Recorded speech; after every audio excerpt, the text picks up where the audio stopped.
Good afternoon, 3rd grade. This is Mr. Adamski, and today we'll be taking a look at my favorite story in our program, The Kamishibai Man by Adamski. Not so long ago in Japan, in a small house on a hillside, there lived an old man and his wife. Even though they never had children of their own, they called each other Ji-chan and Ba-chan. Ji-chan is grandpa, and Ba-chan is grandma.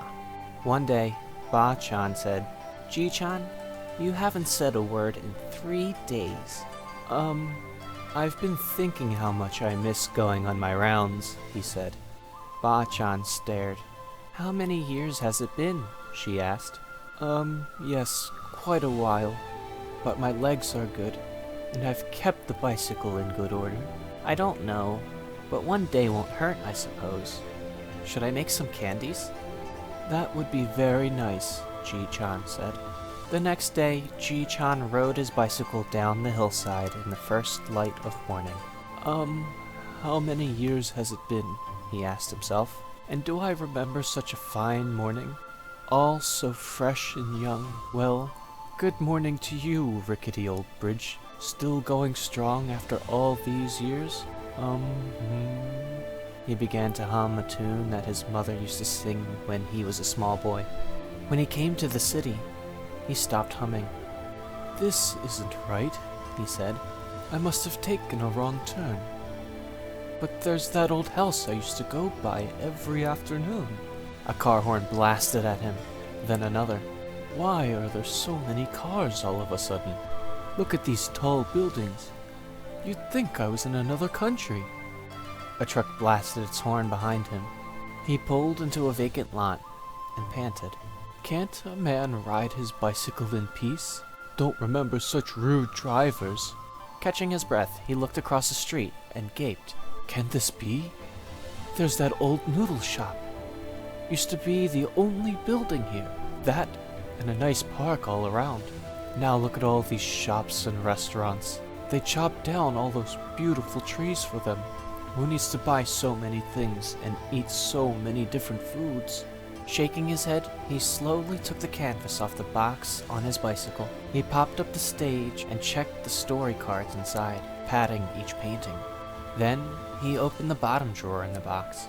You little jewels," he said, and started to hum again. "Thank you, Ba-chan. You make good candies, just like the old days."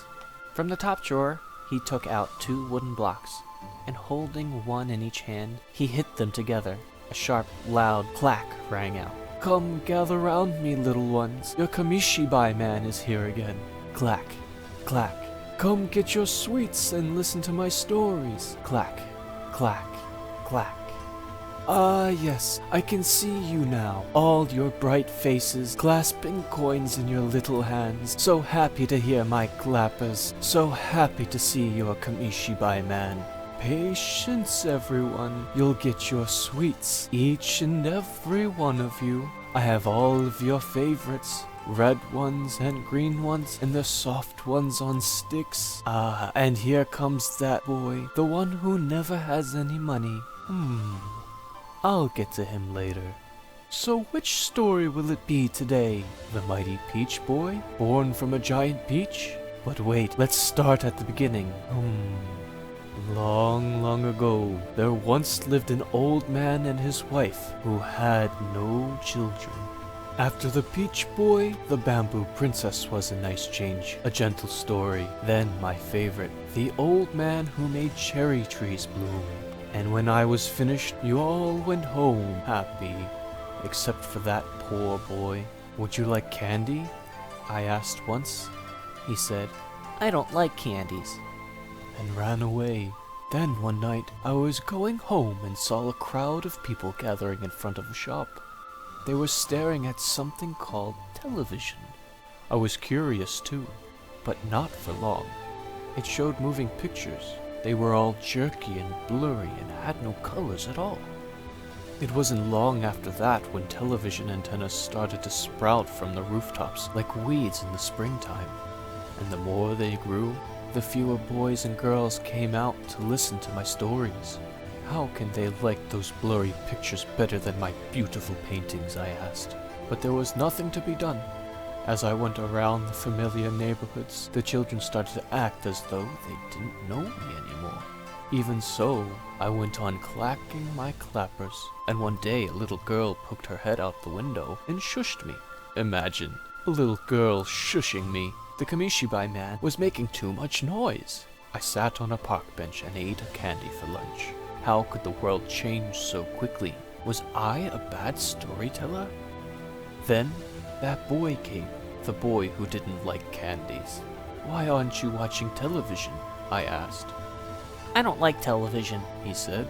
But you like my stories, I said. And he nodded his little head. I got up and set the stage. What's your favorite story? I asked. Little 1-inch, he answered. So I told him the story of a brave little boy who was only 1 inch tall. And as I told the story, the boy never looked at the picture cards on the stage. He was looking at me the whole time, with his mouth wide open. He even smiled now and then. When I finished the story, I started to take out some sweets to give to him, but he was already running away. Wait, I shouted, but he kept running and never turned his head. That was the last time I saw that boy. That was the last day I was a Kamishibai Man. I was that boy, a loud voice cried out. Startled, the Kamishibai Man looked up and saw that a large crowd had gathered before him. We grew up with your stories, someone else shouted. Tell us little 1-inch again, and the bamboo princess. The peach boy. He started to say something, and people began to clap their hands. He took a deep bow, and the applause got louder. A young man with a movie camera struggled up to him. They bowed to each other, and as the old man gave him a candy, a roar went up. Look, he has all the same old sweets, just like the old days. And the office clerks and shopkeepers, bankers and waitresses, housewives and delivery men, all lined up in a big circle around the Kamishibai Man. It was dark when he got home. Ba-chan was watching the evening news. The Kamishibai Man was the featured story. I see you had a busy day, she said. It was a good day, Chi-chan nodded. Will you be going out tomorrow? Yes. And the day after. Then you need more sweets. That would be very nice. Could you make it twice the usual amount? I'll see if I have enough sugar, she said, and shut the television off. Alright, boys and girls, I hope you enjoyed that story as much as I did. Thank you for watching.